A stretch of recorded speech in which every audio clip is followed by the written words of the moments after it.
रायगड महाराष्ट्रासह देश विदेशातील ताज्या बातम्या पाहण्यासाठी मॅक्स इंडिया लाईव्ह चॅनलला सबस्क्राईब करा आणि बेल आयकॉन दाबायला विसरू नका।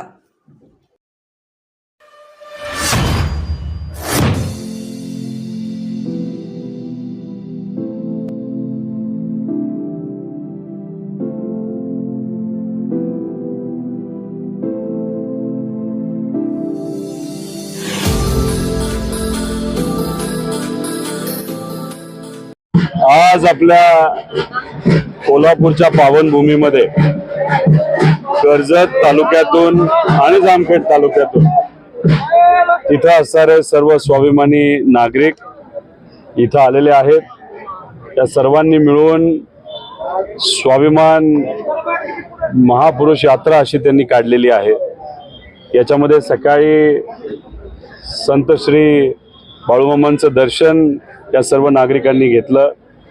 कालच्या दिवशी नायगावला क्रांतीज्योती सावित्रीबाई फुले यांच्या स्मारकाचं दर्शन त्यांनी घेतलं आणि आता छत्रपती शाहू महाराजांचं दर्शन आणि स्मारकासमोर आम्ही सर्वजण नतमस्तक झालो। डॉक्टर बाबासाहेब आंबेडकरांचा जो पुतळा आपल्या या नगरीमध्ये आहे, जो त्यांच्या हयातीमध्ये बांधला गेला होता, तिथं आम्ही दर्शन घेऊन महालक्ष्मीचं दर्शन घेऊन मग पुढे लोकशाही अण्णाभाऊ साठेंच्या जन्मभूमीमध्ये जाणार आहोत। अशा प्रकारचा हा दौरा तिथे असणाऱ्या नागरिकांनी एकत्रित येऊन स्वतः नियोजित केलेला आहे आणि त्यांच्याबरोबर या पावनभूमीमध्ये येऊन माझ्यासारख्याला सुद्धा मनापासून आनंद होतो। एकीकडे तुम्ही जागर विचारांचा करताय, मात्र काल देवेंद्र फडणवीसांनी लोकसभा निवडणुकीत जिहाद झाल्याची टीका केली, कसं बोलताय? देवेंद्र फडणवीस साहेब घाबरलेले आहेत। तसंच दिल्लीवरनं आदेश आला असावा की जे काय कुठले आपण सर्वे केले त्याच्यामध्ये भाजप काय 60च्या पुढे जात नाही आणि महायुती एकत्रित करून सुद्धा 115च्या पुढे जात नाही। मग दिल्लीवरनं आदेश आला असावा की आता तुमच्याकडे कुठलाही पर्याय राहिलेला नाही, तुम्ही पूर्वीच्या स्टाईलमध्ये जावा, म्हणजे कुठेतरी हिंदू मुस्लिम करा, ओबीसी मराठा करा, त्याच्यावर राजकीय पोळी भाजा, असा आदेश केंद्राकडनं आला असावा। म्हणून अशा पद्धतीचे वक्तव्य हे देवेंद्र फडणवीस साहेब करत आहेत। पण याच्या मागचा एकच अर्थ आपण काढू शकतो की देवेंद्र फडणवीस साहेब भाजप आणि महायुतीचे सर्व नेते त्यांचा सर्वे बघितल्यानंतर घाबरलेले आहेत। पण ते कोणाला घाबरले आहेत तर महाराष्ट्राच्या स्वाभिमानी जनतेला, मतदारांना घाबरलेले आहेत। मंत्री मुश्रीफ गुरुदक्षिणा दिली आहे, नेमकी कोणती गुरुदक्षिणा आपल्याला पडते? त्यांना कुठल्या प्रकारची गुरुदक्षिणा ते बोलतात मला माहित नाही, पण एखादा गुरु चांगल्या विचाराचा असेल आणि विचारासाठी लढणारा असेल आणि महाराष्ट्र धर्माच्या हितासाठी आजपर्यंत जर लढला असेल तर कुठल्याही शिष्याने गुरुदक्षिणा जर द्यायची असेल तर विचार जपण्याची गुरुदक्षिणा खरं तर दिली पाहिजे। आणि दुर्दैव असं की मुश्रीफ साहेबांनी ते विचार जपले नाहीत, पुरोगामी विचार हा जपला नाही, त्यामुळे कुठल्या प्रकारची ते गुरुदक्षिणा म्हणतात माहीत नाही। पण पवार साहेबांना खऱ्या अर्थाने जी गुरुदक्षिणा पाहिजे म्हणजे विचार जपणं, महाराष्ट्र धर्म जपणं, लोकांच्या हितासाठी काम करणं, हे मात्र मुश्रीफ साहेबांकडनं नाही तर त्यांच्या सर्व इतर नेत्यांकडनं झालेलं नाही, कारण स्वार्थापोटी ते सत्तेत गेलेले आहे विचार सोडून।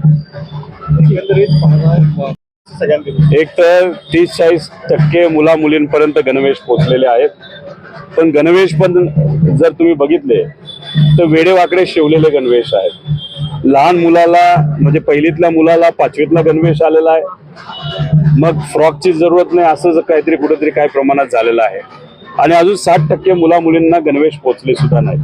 क्वालिटी गणवेशची खराब आहे। आम्ही हेच सांगत होतो की कॉटनचा गणवेश द्यावा, कापड महाराष्ट्राचं असावं, पण या सरकारने काय केलं तर कुठेतरी गुजरातचं कापड घेतलं, कोणाला शिवायला दिलं ते त्यांनाच माहिती, चांगल्या क्वालिटीने शिवलं गेलं नाही। त्यामुळे या सरकारने काय केलं की इतर विभागामध्ये ज्या पद्धतीचा भ्रष्टाचार त्यांनी केलाय तसाच भ्रष्टाचार या लहान मुलांच्या गणवेशामध्ये केलेला आहे। म्हणजे इतकं निर्लज्ज हे सरकार झालंय की पैसे आता कुठेही खायला लागलेले आहेत। छत्रपती शिवाजी महाराजांच्या स्मारकामध्ये मलिदा खाल्ला, लहान मुलांच्या कपड्यामध्ये कुठेतरी काढलं, त्यामुळे हे सरकार सामान्य लोकांवर अन्याय करणारं सरकार आहे। काल कॅबिनेट लोकांची दिशाभूल करते 100% त्याच प्रकारे हे सरकार तिथं काम करत आहे, घाई गडबडीने निर्णय तिथं घेत आहे। आता 1.5-2 वर्षापूर्वी वेगवेगळे मंडळ काढली होते, समाजनिहाय मंडळ काढली होती। असंच काहीतरी त्यांना वाटत होतं की मुंबईचं इलेक्शन लागेल, जिल्हा परिषदच्या लागतील, आणि मग कुठेतरी आपले उमेदवार निवडून यावे यासाठी घाई गडबडीने त्यांनी आदेश काढले. अधिवेशनामध्ये सुद्धा या बाबतीतली चर्चा झाली. पण हे विविध समाजाचे महान व्यक्तीच्या नावाने जे यांनी मंडळं काढली, त्याला 1 रुपया निधी सुद्धा दिला नाही, मनुष्यबळ तिथं दिलं नाही. हे झालं 1.5-2 वर्षापूर्वी. आज इलेक्शनच्या एकदम तोंडावर हे आता निर्णय असे घेत आहेत. त्याच्यामध्ये गौ मातेचा एक निर्णय घेतला. त्याचा काही विरोध आम्ही करतो असं नाही, आम्ही स्वागतच करतो. पण आमचं आणि शेतकऱ्यांचं म्हणणं असं आहे की खरं संगोपन कोण करत असेल तर ते सर्व शेतकरी कष्टकरी या गौमातेचं संगोपन करतात. अशा परिस्थितीमध्ये दुष्काळाच्या काळामध्ये पाणी नव्हतं, चारा नव्हता.